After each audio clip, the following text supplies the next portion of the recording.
Halo teman-teman investor dan trader, kembali lagi di channel Investment Idea atau Ide Investasi. Kali ini saya ingin bahas potensi GCI IHSG melanjutkan rebound-nya. Di video ini kita akan mencoba melihat dari sisi technical analysis dan sedikit review analisa tanggal 13 Mei. Ada ekstra bahasan untuk Goto, Buka, dan DMMX. Tonton sampai habis ya, karena nanti saya juga akan memberikan estimasi target dropnya IHSG secara teknikal. Jangan lupa like, comment, share videonya, dan subscribe channelnya. Oke, judulnya saya beri judul GCI, Jakarta Composite Index Mid-Week Review. Judulnya adalah koreksi akan berlanjut. Sebenarnya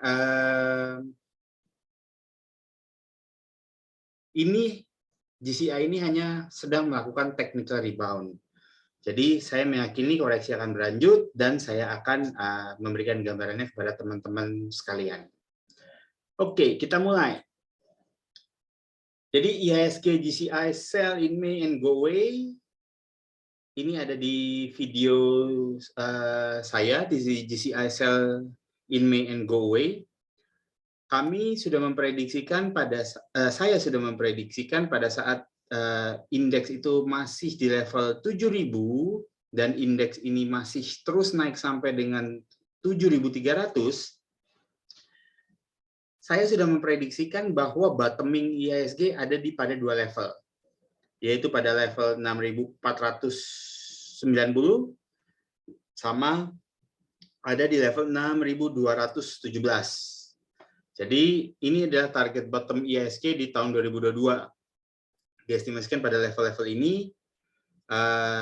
Koreksi IHSG yang terbatas menurut analisa saya adalah dikarenakan penyesuaian imbal hasil atas potensi kenaikan 7 days reverse repo.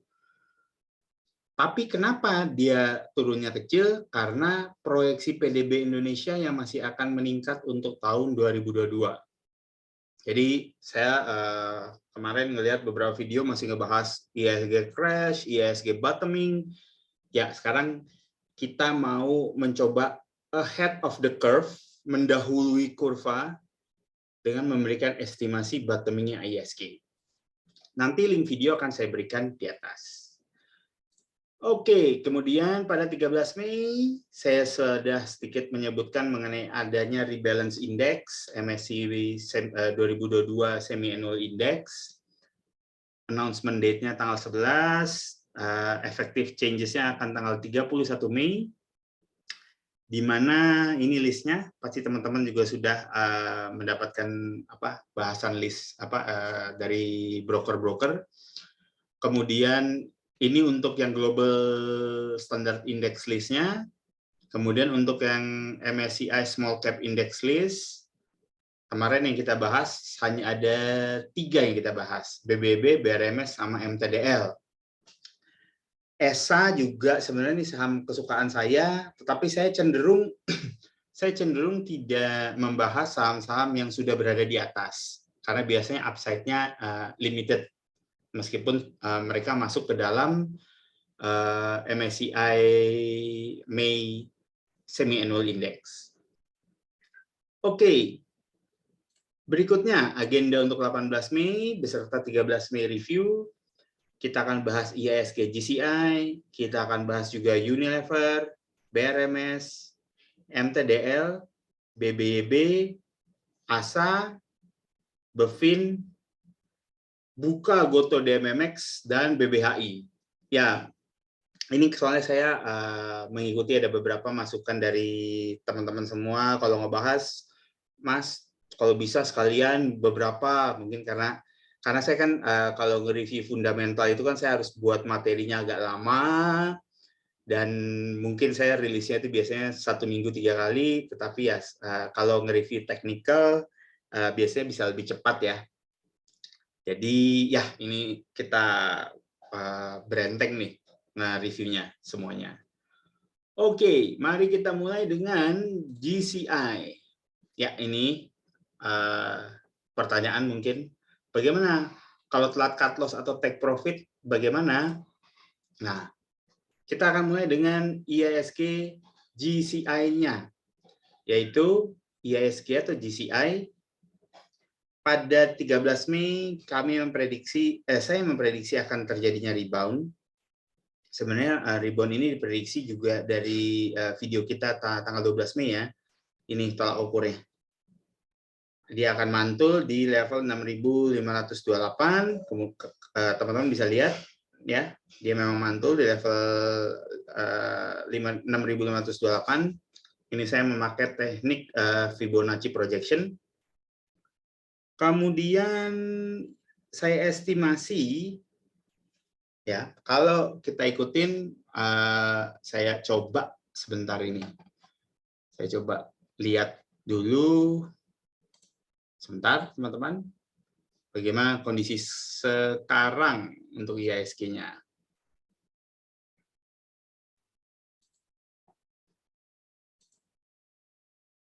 Oke, sebentar. Jadi kalau untuk kompositnya, nah ini kelihatan ya teman-teman ya. Kalau untuk IHSG-nya sendiri, sekarang chartnya sudah berubah. Kalau tadi saya memakai projection, ya sekarang saya akan memakai ini apa namanya retracement. Ya kemarin gambarnya di sini kan seperti ini gambarnya. Kita bilang akan rebound, ya kejadian rebound. Nah ini yang teman-teman harus sedikit pahami bahwa reboundnya IHSG ini kemungkinan harusnya kalau saya bilang hanya akan mencapai maksimum di 6.800 di level ini. Gitu. Nah makanya kenapa judul saya adalah koreksi akan berlanjut karena setelah menyentuh level ini estimasinya adalah IHSG akan meneruskan koreksinya. Oke, jadi dia akan nyampe maksimum saya bilang di 6.800, kemudian IHSG akan kemudian melanjutkan koreksinya menuju target yang tadi saya sudah share di 6.200. Oke, berikutnya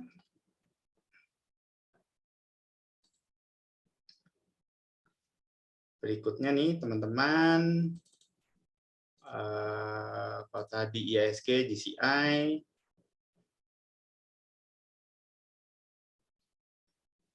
ya. Berikutnya saya oke. Tadi udah IHSG, GCI. Sekarang kita masuk ke Unilever. Ya. Unilever. Gambarnya adalah masih on track. Kemarin saya ekspektasi sebenarnya Unilever itu akan melakukan retracement ke 4330 harapan saya. Tapi nggak kejadian. Nanti ini saya akan bahas di basic technical analysis. Jadi konsepnya gini teman-teman, yang teman-teman harus pahami. Bila dia sudah bergerak bullish seperti ini, dia pasti rebound pertama ini akan di Bollinger Band atas. Kemudian rebound areal rebound keduanya dia adalah di moving average 5. Oke. Jadi saya maintain Unilever ini akan tetap menuju target di 5130 atau 5150. Itu areal di mana teman-teman saya meyakini bisa untuk sedikit mulai take profit Unilever. Ya, ini gambar kira-kira dibuat tanggal 13 Mei. Dan Unilever sekarang ditutup di 5.025 ya kalau nggak salah. Jadi besok kalau dia menyentuh 5.130, teman-teman bisa untuk memulai take profitnya.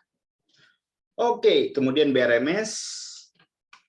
BRMS saya juga masih memaintain targetnya BRMS itu sebenarnya paling dekat adalah ke level 248.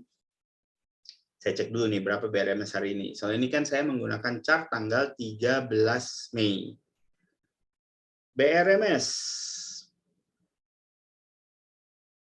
Ya, hari ini BRMS ditutup pada 218. Ya, berarti sedikit di level ini 218. Saya meyakini bahwa BRMS dengan masuknya BRMS ke dalam MSCI Index target terdekat adalah di 248. Maksimumnya BRMS ada di 278, dan ya kalau misalnya BRMS balik arah, teman-teman tahu ya batas cut loss-nya ada di mana, di level 198. Oke, next MTDL. MTDL ini saya masih memberikan chart chart tanggal 13 Mei karena bagi saya semuanya masih on track ya.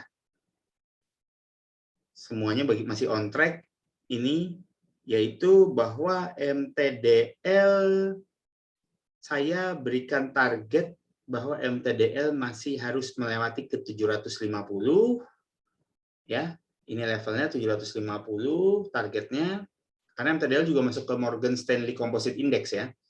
Kemudian target berikutnya dia akan ada mencapai 810. Ya, itu untuk MTDL. MTDL masih sesuai dengan proyeksi pada tanggal 13 Mei. Kalau nggak salah ini 13 Mei ditutup 715, hari ini MTDL ditutup di 720. Oke, jadi masih on track. Nah, BBEB teman-teman. Nah, ini yang menarik juga. BBEB juga masih on track karena saya memetakan bahwa ini adalah wave 4-nya. Maaf saya nggak bisa kasih tunjuk karena ini chart 13 Mei dan ini saya screenshot. Ini wave 4. Wave 4 itu sudah membentuk pola pattern A, pattern B, dan pattern C. Jadi saya mempercaya ini sudah merupakan bottoming-nya BBEB. Apalagi BBEB mempunyai dua katalis. Mereka masuk ke MSCI dan mereka akan melaksanakan right issue. Kalau nggak salah tadi saya mendengarkan paparannya BBEB, maka BBEB menargetkan mendapatkan efektif OJK untuk mendapatkan pernyataan efektif dari OJK per tanggal 28 Mei. Itu maksimum bagi mereka. Oke, jadi kalau saya nggak memberikan targetnya untuk BBB, cuman kemungkinan kalau dia masuk Morgan Stanley Composite Index, kalau hanya itu katalisnya, dia hanya akan nyampe ke 1.500 level ini nih. Nih, teman-teman bisa melihat ya resistennya. Saya memakai resistennya Fibonacci Fan. Jadi ini teman-teman melihat yang garis hijau. Nah, inilah resistennya BBB. Cuman kalau dia jadi melakukan right issue, saya yakini bahwa BBB akan tembus di atas 1.500. Penutupan hari ini BBB berada pada level 1275. Oke. Berikutnya BBB sudah. Kemudian ASA. Oke, ini yang menarik. Menarik sekali sih ASA. Karena patternnya ASA ini adalah masih wave 4. Ya. Masih wave 4. Ini adalah pattern A. Ini A. Dan ini B. Dan C-nya masih belum kelihatan. Masih belum kelihatan ya teman-teman. Hanya saya bilang bahwa target bottoming-nya ASA akan ada di level ini, sekitar 1.600. Ini untuk ASA. Dan kemarin saya bilang bahwa ASA akan melakukan rebound, targetnya hanya sampai 2.100, kemarin tertinggi di 2.120 ya. Kemudian dia melakukan dia sedikit ditutup agak turun. Kalau nggak salah hari ini dia ditutup di level 2000. Oke. Kemudian berikutnya BEFIN. Saya juga sudah sampaikan kepada teman-teman bahwa BEFIN dengan konsep dia gapping down, ya, dia gapping down, ininya chartnya pada tanggal 13 Mei dia gapping down terus up, sehingga saya meyakini bahwa ini adalah chart technical rebound. Nah, waktu kemarin kurang lebih saya bilang Bevin akan mencapai sekitar 1150 ya.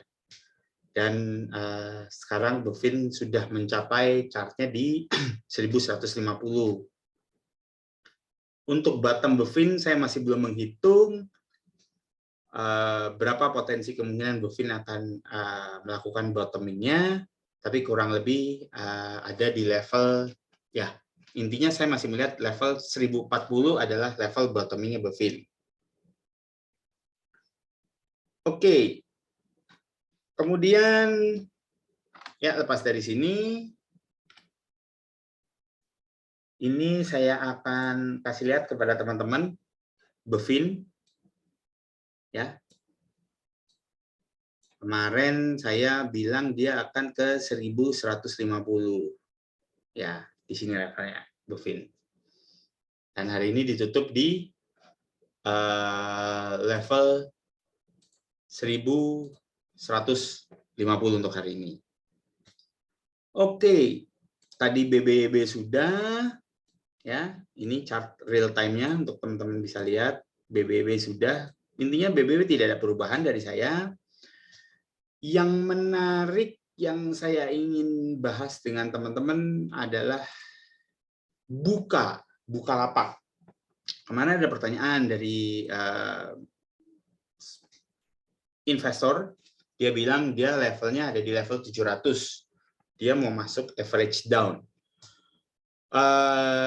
Secara fundamental, perhitungannya saya masih meyakini Bukalapak itu level bottom price-nya ada di range antara 250 sampai dengan 340.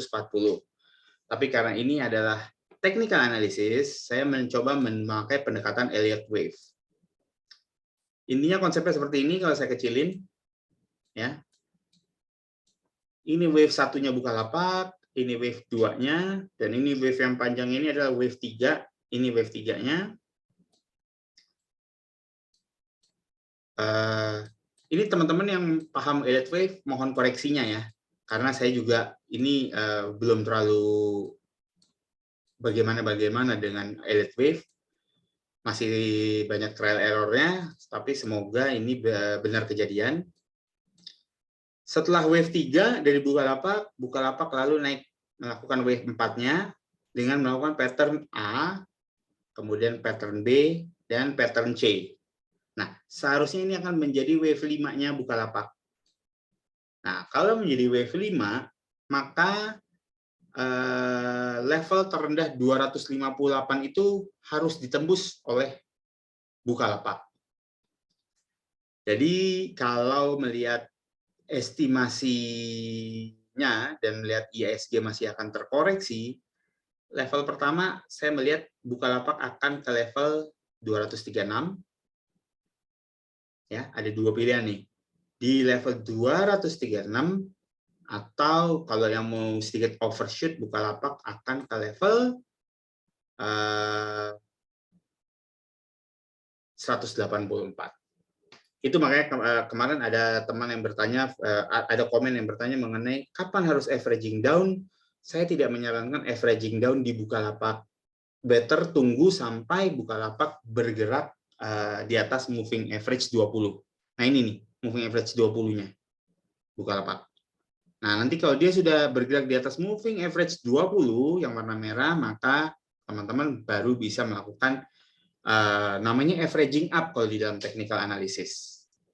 Tapi monggo kalau teman-teman, kalau saya kayak suka fundamental, maka saya akan melakukan pembelian secara bertahap di level-level ini. 236 dan saya akan kemudian tambah lagi di level 200. Oke. Kemudian next adalah BBHI. Nah, ini memang salah satu rekomendasi saya, tapi menariknya kayaknya BBHI ini dia mau menyelesaikan wave 4-nya ya, teman-teman. Wave 4-nya seperti gini. Ini adalah wave 3-nya BBHI. Ini wave 3. Kemudian ini wave 4-nya nih. Turun pertama wave 4A, ini A.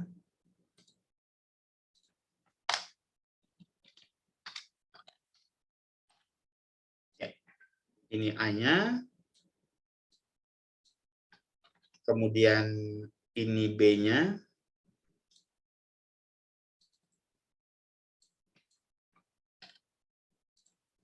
Ya. Nah, yang menjadi pertanyaan adalah C-nya. C-nya ada di level mana? Dua skenario sih yang saya lihat. Mungkin banget saya lihat skenario-nya ada di sini nih untuk BBHI.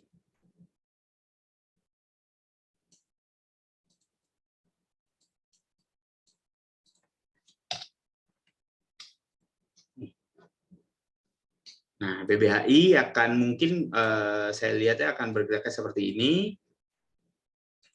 Ya. Dia ada Fibo cluster, jadi kalau ada Fibo cluster dia akan turunnya seperti ini. Ya, besok nih dia akan turun ke level 4.800. Kemudian estimasi saya dia akan coba naik sampai dengan level 5.500. Ya, betul. Sampai dengan level 5.500. Kemudian dia akan melakukan turunnya sampai level sini.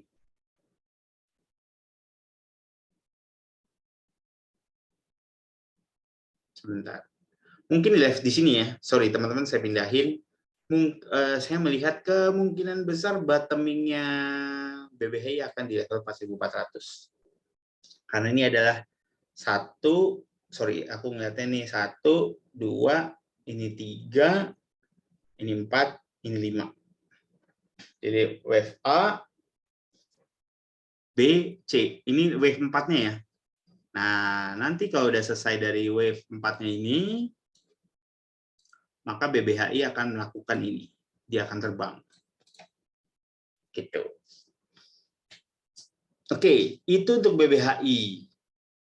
Tadi buka sudah saya berikan, mungkin nanti Goto ya. Tapi ada satu hal yang menarik yang saya ingin share dengan teman-teman.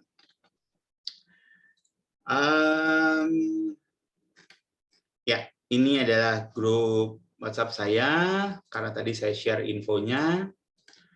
Yang menarik itu adalah ini. Saya sudah kasih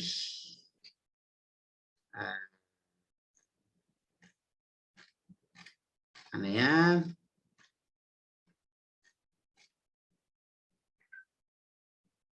Oke, ini yang paling menarik. Nah, tadi saya download buat teman-teman ya. Soalnya ini saya yang buat. Kalau teman-teman aware, saya juga sebenarnya ngincer ini saham, tapi ya karena saya harus fokus, oleh karenanya saya oke. Ya.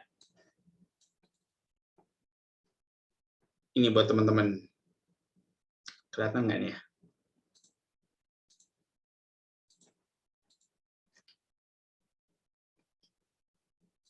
Saham apakah ini? Nah, jadi ini saham namanya saham DMMX. Saham ini sudah menyelesaikan wave 4 bottoming-nya. Ya, ini wave 4-nya nih, selesai. Ya. Atau jangan kasihan teman-teman ngeliatnya. Ini wave 4-nya, ini targetnya ada di sini nih. Di level, karena dia tipis nih, dia targetnya ada di level 2.400-an. Oke, saya coba gambar langsung deh ya.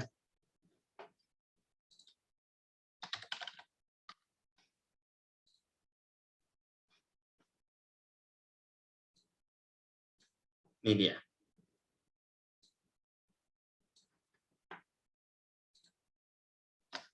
Oke, simpelnya gini.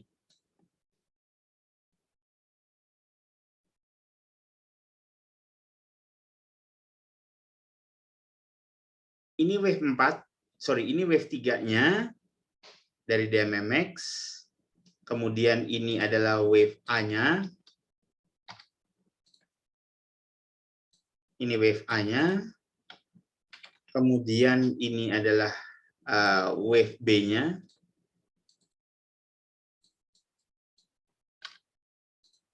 Ya, jadi wave B dan ini wave C-nya dari DMMX. Ini aku rasa ini sih wave C-nya.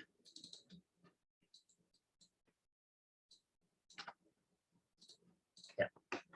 Ini adalah wave 4-nya. Jadi ini wave 4A, 4B, kemudian 4C, dan kemudian dia sekarang sudah mulai masuk ke fase wave 5-nya. Pertanyaan simpel pasti dari teman-teman. Targetnya berapa? Oke, simpelnya saya juga mau share sama teman-teman seperti ini. Lihat pergerakan MACD-nya, dia sudah golden cross dan dia sudah akan sudah memasuki teritori positif. Maksudnya di atas garis, di atas MACD Forest itu positif, maksudnya trennya bagus, dia di bawah MACD Forest itu trennya negatif. Nah, targetnya dari DMMX kalau jarak dekatnya adalah seperti berikut. Ini DMMX.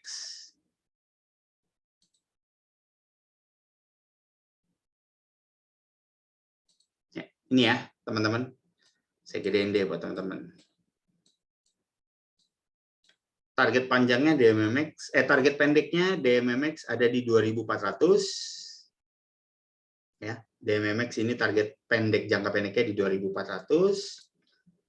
Kemudian pastikan teman-teman seperti biasa tidak menyukai target pendek karena pengen megang panjang.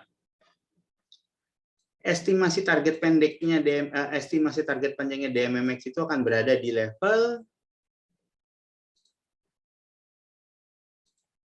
ini DMMX. Wow banget sih. Ya. Target pertama DMMX akan berada di level 3635. Ini untuk jangka panjang ya. Untuk jangka panjang target wave 5-nya. Karena ini DMMX sudah menyelesaikan apa ya namanya? Wave 5 sudah menyelesaikan wave 4, ini wave 4-nya. Dia akan naik ke wave 5. Target pertama adalah di 3635 ya, dengan maksimum target ada di 4945 atau bisa kita sebut di 5000. Gitu. Ingat, ini memungkinkan karena DMMX ini adalah small cap ya, dia tidak terlalu besar ininya, apa namanya, market cap-nya. Oke, itu dari saya DMMX. Ini menarik banget nih, karena saya sebenarnya ngikutin dari pada saat dia turun nih. Dan bahkan saya mempelajari laporan keuangannya, tetapi memang jadi gini, DMMX ini sedikit seperti Harum Energi, dia mendapatkan keuntungan besar itu dari investasinya pada perusahaan publik. Sama seperti Harum Energi. Tapi Harum Energi itu investasinya bukan pada perusahaan publik. Oke. Kemudian, sebelum saya, nah ini menarik ya, yang live aja deh, saya buat si buka, karena ntar dari Bukalapak kita akan coba pindah ke Goto. Bukalapak, kalau teman-teman lihat ya, tadi kan udah saya kasih targetnya ya, tinggal ini 4A, B, C, dia lagi mencari 5-nya nih, wave 5-nya. Nah, kalau teman-teman sudah ada posisi, ya, karena ini kita ngomong technical analysis, ya, saya menyarankan teman-teman untuk mencoba melakukan exit di level kalau teman-teman trading. Ya, ini bagus nih levelnya. Saya melihat besok bisa nih terkena nih level 320. Bisa banget. 320 ya, 320 atau levelnya di 330. Gitu. Karena ini kan konsepnya masih konsep trading. Jadi exit di level 320 atau 330. Oke, sekarang yang menarik. Kalau teman-teman masih nyangkut di Goto.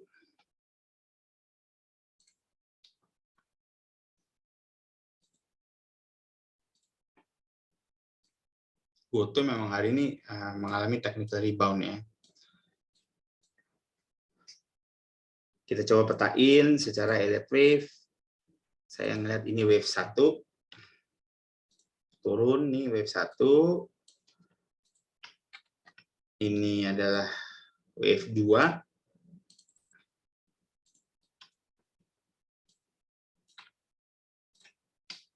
Kemudian ini adalah wave 3-nya.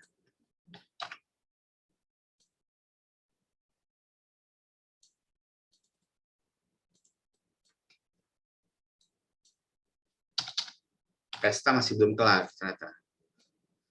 Ya. Oh, udah mulai ya. Ini wave 3-nya.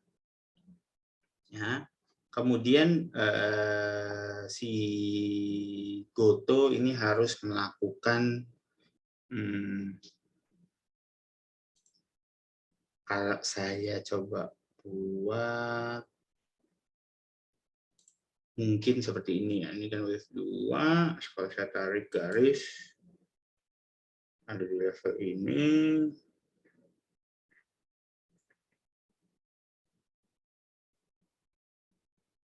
Oh, menarik.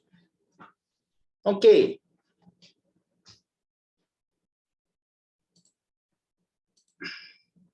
Ya. Ini pattern-nya mungkin terlihat akan seperti ini nih, Goto nih.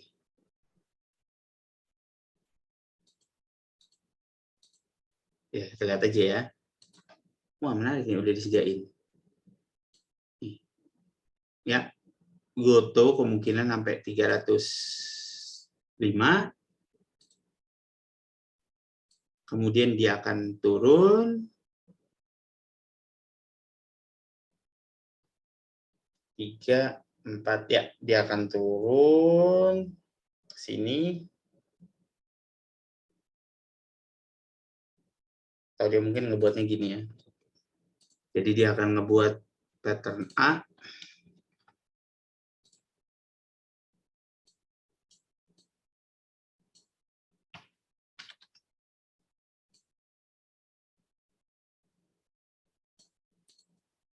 B.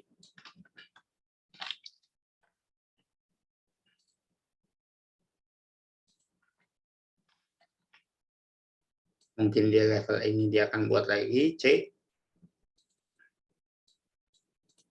Apa nih estimasi aja gambaran.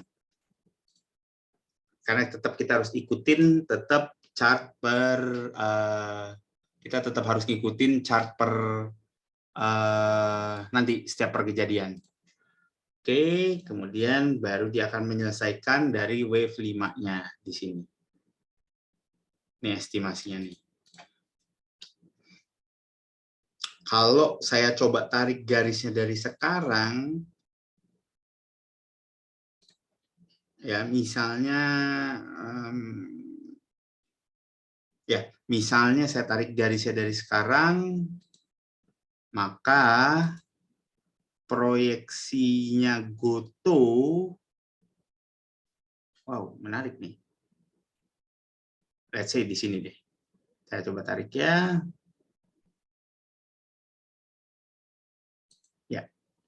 Ya ini ada kemungkinan nih Goto untuk masuk ke area 130. Bahkan mungkin 100 nih arealnya. Tapi kita lihatlah. Karena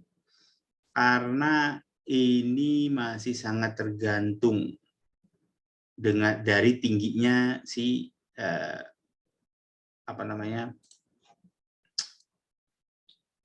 ombak level 4-nya. Ini dia. Jadi pattern-nya kira-kira seperti ini untuk Goto. Ini udah 3, dia akan naik, sekarang lagi naik ke level 4A. Coba saya belum tahu nih, titiknya mana, cuma nih ada nih estimasinya nih. Di 305 nih, dia akan capai 305, jebret, 305, dia akan sampai, Kemudian dia akan koreksi, ngebentuk wave 4B, kemudian dia akan sedikit naik, ngebentuk wave 4C, kemudian dia baru akan menyelesaikan wave 5-nya di sini.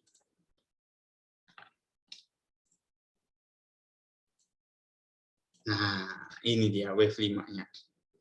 Kira-kira seperti itu sih pandangan saya untuk Goto. Jadi ya memang harus bottoming aja. Saham sebelum dia naik, dia harus mencari pijakan dasarnya dulu sebelum naik. Ya, udah teman-teman. Sekian. Mohon maaf kalau misalnya ada sedikit salah.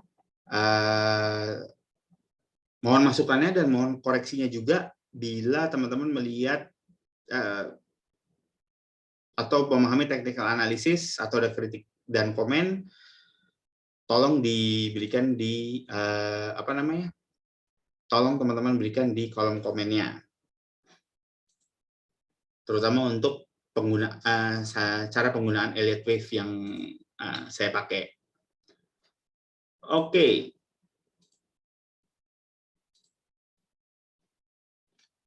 Sebelumnya seperti biasa saya akan memberikan disclaimer. Jadi pokoknya kalau ada pertanyaan atau komen, silakan langsung memberikan komen di kolom komen di bawah ini.